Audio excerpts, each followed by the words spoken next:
You are now listening to the 21 Minutes or Less podcast, a podcast that promotes self-care for entrepreneurs. Breathe in, breathe out, relax, tune in.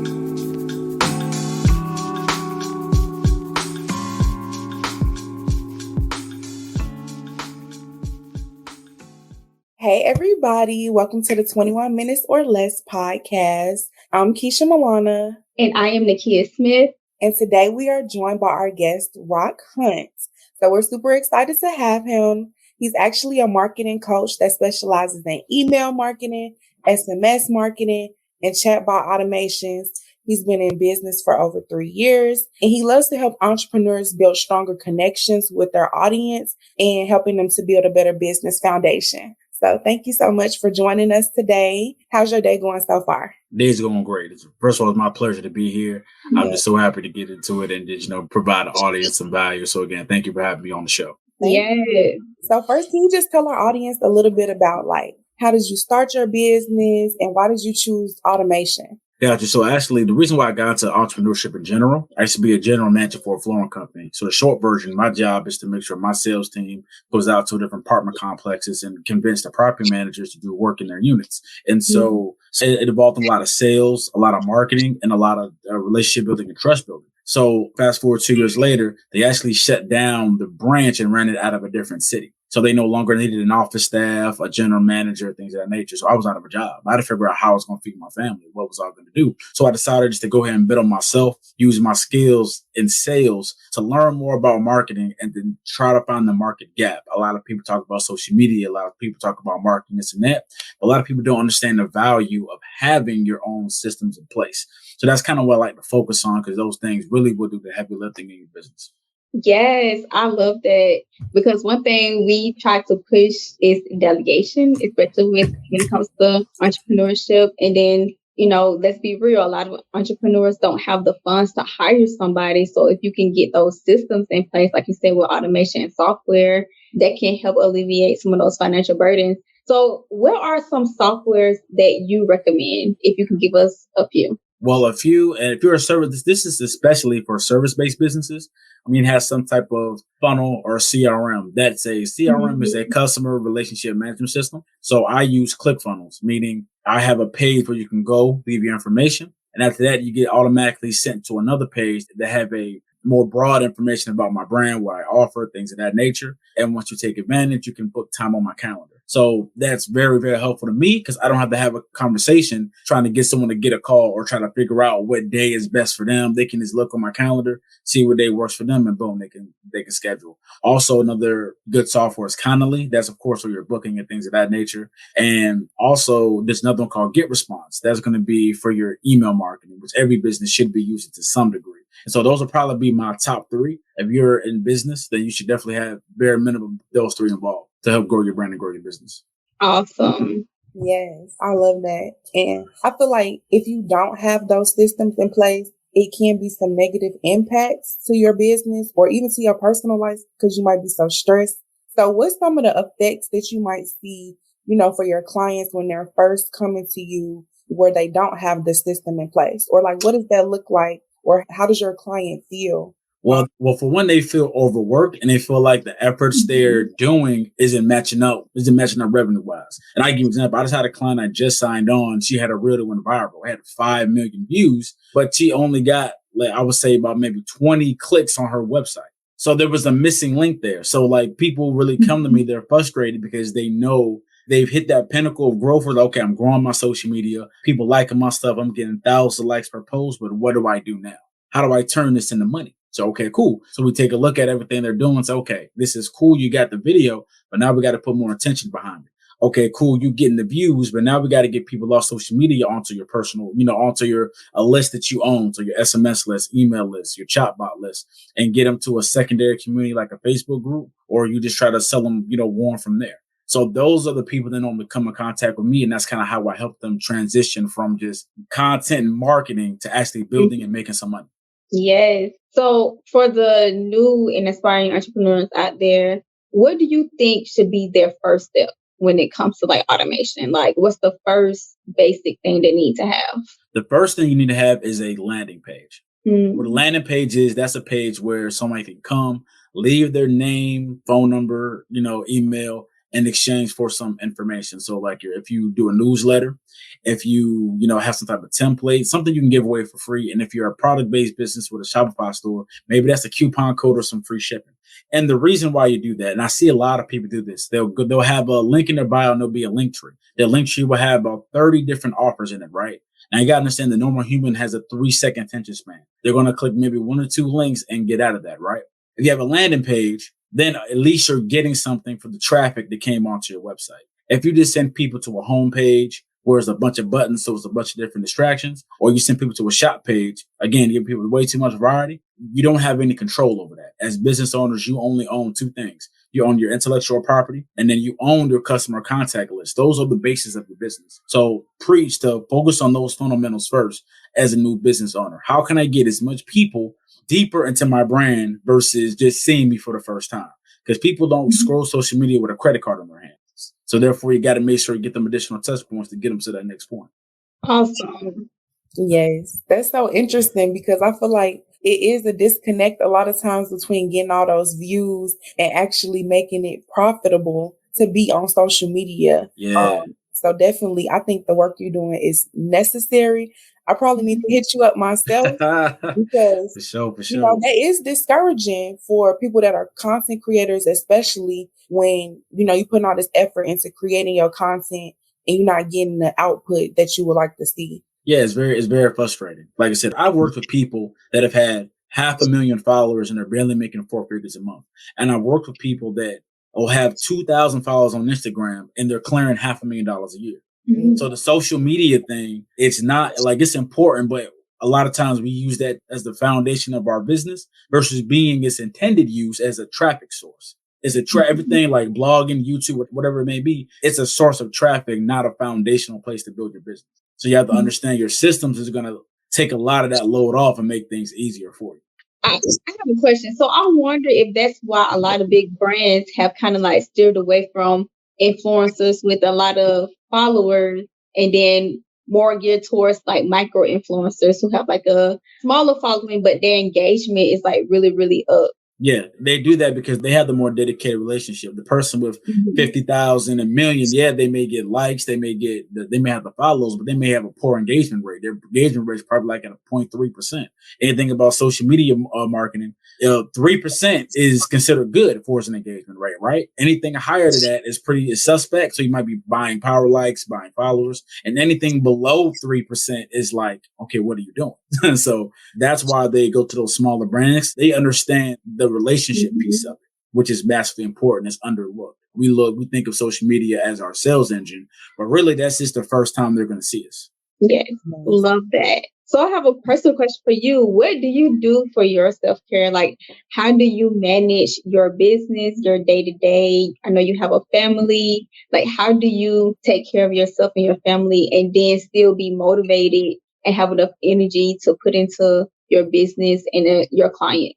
It's all about having a schedule and being literally a slave to your schedule to some degree. I wouldn't say dictate, let your life be run by a schedule. But if you want to be profitable in business, you have to make the right sacrifices. So for one, I get up at 6 a.m. every morning, whether I have a busy schedule or not. 6 a.m., go get my food, get some time to myself, whether that's prayer, whether it's a quick workout, whatever that is, and go ahead and, get my kids up, get them situated. Now I got a couple of hours to make sure I'm doing what I need to do, whether that's calls, whether that's client work. And then I'm done in around 12 or 1 o'clock. Guess what? I can take a break and have lunch. I treat it not like a 9 to 5, but I treat it like, okay, boom, I can't just do what I want. This is how I set my schedule so I can be successful. So I have lunch with my kids, my wife. We do our thing. And then 1 o'clock or 2 o'clock, she does her thing. She also owns a business and I take over. I watch the kids for a couple of hours because we don't have them in daycare right now because it's COVID and everything going on. And then once a little later on in the evening, we do dinner.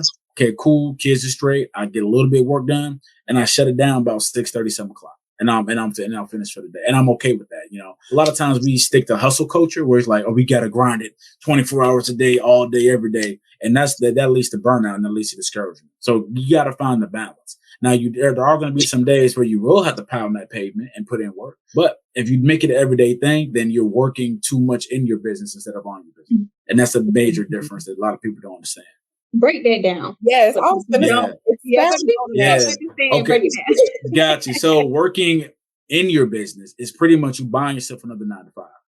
You are putting all your time, all your effort into getting that, and expecting the pay that may or may not come. So that's what I mean by working in your business. Working on your business is similar. You're more or less tightening up things, making sure things run smoothly, and you're not as attached. Like you can step away. If you can't step away for 3 or 4 days, then a business suffers drastically, then you obviously aren't doing the right thing. So that's what I mean by working in your business versus on your business. We all got to get to a point where sometimes we can either automate some things or we can hire out or, do what we need to do. But if you're doing everything 24 hours a day and you're still getting mediocre results, at least do you feel mediocre, then something's missing. There's a piece missing that you may not understand, because a lot of times when we are in our business, we put ourselves in it. So it's like when we get that kind of outside criticism, it kind of hurts us a little bit, because we're like, oh man, I know I'm doing right. I'm getting these sales, but really you're hustling back. So that's the difference between working on your business versus in your business. The working smarter, not harder.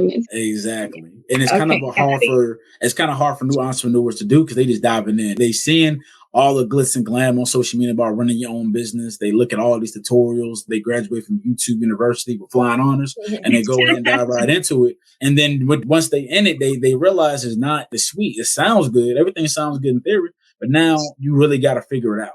Everyone has their own puzzle to figure out. So some may take longer, and it may be discouraging, especially when you see someone that maybe started around the same time as you and they're so far ahead. That can be discouraging. But again, you only can run your own race and make sure your processes are tight so you can be successful long term.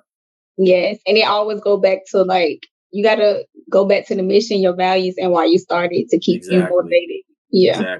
Exactly. Yes. So I had a question. You said you do chatbot automations. Yes. So can you tell us a little bit about how you get it started, or just how does it help your business overall? Right. And it's easier than what it is. There's a tool called ManyChat. And ManyChat partners with Instagram. So I know if you've been on Instagram, you see people say, comment this to get my course or whatever that may be. But when you do it, you may be getting an answer 2-3 days later, or they never hit you back at all. So now there's tools within ManyChat to create where when you actually do that, then boom, now I can send you a link. So for example, if you DM me the word EOE on my Instagram profile, you'll get a link to my course. I don't have to be there to physically look to see, okay, I've done my business all day. Now I got to look back and see who DM'd me. Okay, cool. Now I got to send out 50 messages. That's just, it's hustling backwards. Now, if it's like, okay, cool, you got questions or you want to apply to work with me, we need more information, I can put you through a specific flow that answers those questions. And therefore, I don't lose out on a potential customer, and you don't have to sit there and wait for responses, right? Some things you can't account for, but if you're any type of business owner, you should have 3 things set up where they can go somewhere to learn more about your brand. You can show them your featured item or some success stories, or they can just leave a question. And what you can do, you can hook that up to a Google Doc, and with whoever leaves the question, you can review it. Okay, so these 10 people ask me the same question in a sense.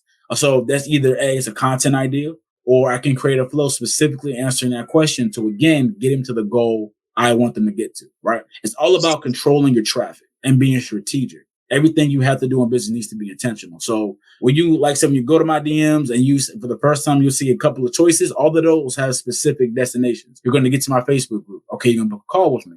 Okay, I'm going to get you on my email list. You going somewhere or nowhere at all. But at least I have a goal in mind where I want you to be.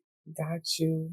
If you're somebody who's new or, just starting to get these systems in place, where should you start? Let's say you even got an email list already. You got the basic. What's next? Do you branch out to the automations? Do you do the SMS marketing? After you got a basic email list, what's next? Once you start getting emails, then you should already have some type of automation in place. If you're a brand new business, it should be something called a welcome sequence. Your welcome sequence is around 5 to 7 emails of people getting to know your brand. And at the end of the email, then you send them your main offer, right? And you do that because you want to build that relationship. Right. As without doing it every single day, trying to send someone a specific email, no one's really doing that. So sending them an automated sequence, and try to put the customer journey in mind. Now, what do I mean by that? So for me, email 1 would be the introduction. Email 2 might be a story about a client at their low point, and part 2 of that email will be how they got back to their high point. Email 4 may be a testimonial. Email 5 may just be addressing any objections that they might have. And the last one, I'm trying to get them to on the phone with me or to buy something. And even if they don't take any action, guess what? I can still follow up at least once a week and send a general piece of content out there in my email. So that's basically what email marketing is in a non-complicated format. Like if you're running a business and you want to collect emails and you need to get contact information, you need to follow those basic steps. That's really the first thing. And SMS marketing is definitely valuable, but I don't suggest anyone get caught up in that in the beginning, because you have to understand something called sales copy. Sales copy is pretty much getting someone writing in order to get people to take action. If you haven't mastered that or at least understand it, you sending a text message isn't going to get anyone to take action. And guess what? SMS marketing, you have to pay money. You have to pay for the credits you send it out. So email marketing versus paying a flat fee every month, then, spending money trying to get people to take action that you're not really, craft you haven't perfected yet. So I tell people, start off with email, get good results with email. Once you have maybe your dream 100, so 100 people that highly engage and they give you your phone number that always open, always buy from you, you import that to an SMS list. Now when you have your new products, you got discounts, you got sales going on, you got, your service provider, you can use this trick. You can say, hey, I can only work with 3 people for the rest of the month. If you want to take advantage, please book this call now. Okay, those will be for those people. That should be the systems from the beginning level as a business owner. I want to go back to the email marketing because I know everybody has like the email marketing sequences. So how do you engage your audience through email without them feeling overwhelmed by the amount of emails you're sending them? Right. So the goal is you have the automatic sequence per day. So that's 1 email every day. That's automatic. And then really you're just sending content once a week. So, and the once a week can be some content you already put out, but in further detail. It can just be a motivational quote. It can be more things about your brand. And and the goal is to create a conversation. You're not trying to directly sell them via email. You're trying to get them comfortable opening. The goal is you want to get them comfortable opening things that come from you and to engage with your content on a more intimate level. Yes, I love that. And I have one more question before we wrap up. Just one more question. I like how you said when you get on social media, you're not even, doing it leisurely. You're doing it with a purpose. So when you are out and about, do you still like promote your brand, as you're doing stuff? Or do you try to okay, I'm out, I'm having fun right now, I'm not worried about business? Yes. And it's somewhat of a balance. Like if I go somewhere, like if I go, for example, I like CBD. So I went to a CBD store the other day and I pitched the manager on the spot because I know they were in there. I know their clientele and I figure I can be an asset to their business. Like we got a meeting next week. So it just depends on what type of business you're in and how comfortable you are on sharing your business where you go. Now, if I'm out and about with a family, I probably won't be trying to promote my business every single place I go. But if it's like I run into the store or I'm talking to somebody, I may, boom, we make that transition then. So this is all about understanding where the opportunities are. Maybe if you're a clothing brand and you run into another person that you're talking about content with, that's a great connection right there. That's a great networking opportunity. So not everything may not result in monetization, but there's opportunity in just spreading your brand to people that you resonate with, I should say. Not everybody. I say so. Only people you resonate with is the key. Yeah, I love that. So stay ready so you don't have to get ready. Exactly. Yeah, right. I keep the business cards in the back pocket. I already got my 30-second pitch on deck. So okay. And my last question was, again, going back to when you said you don't scroll leisurely on social media, you're either looking at, content ideas or you said competition. What's some things that you look for when you're looking at the competition page, like to help improve your business?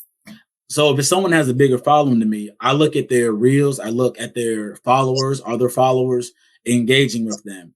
What hooks are they using in the first 3 seconds of the video to get attention? What are they talking about? And I try to incorporate that in my brand, or I'll flip it. I'll try to talk about something they're not even talking about, so that now I can stand out a little bit more, or I may go into their following and like their followers content so I can get eyes back on my page. So I'm very, like I said, it's all about how intentional you are. Everything I do on social media, I'm very intentional with. So therefore it's like, just looking at those key pieces, and you'll only get there through practice. So if you're always looking on social media just to look, then okay, you're not gonna learn nothing. It's okay, I'm gonna look at 5 pages just like me. I'm gonna follow them. I'm gonna see what they're doing. Okay, this video went viral. Why that video go viral? This video flop. Why that video flop? These persons getting this many accolades and people want to work with them. How can, what are they doing that I'm not? I'm not saying that you need to copy anybody, but there's nothing wrong with examining what they're doing and try to say, well, if it ain't broke, don't fix it. If they're doing something well, I need to incorporate it, but put my own personal spin on it. Yes. This was like such a rich conversation. I feel like we could have talked for hours. Right. We do have to, be careful of time. So we definitely want to bring you back any opportunity that you want to come back. Let me know. I'm down. We'll have to do a live or something. Definitely. Yes. Awesome. Thank you so much for joining us today. We really, really, really appreciate you coming and dropping this knowledge on our audience. So, you can definitely go follow us at 21 minutes or less. And you can tell the audience where they can find you as well on social media. Exactly. So you're on social media, go ahead and follow me at Rock Your Business on Instagram, and the same on TikTok as well. So okay, cool. And make sure y'all go follow our personal pages. Mine is at Keisha Milana. And mine is at Miss Butterfly 21 MISS. And we're gonna see y'all on the next episode. All right. Bye.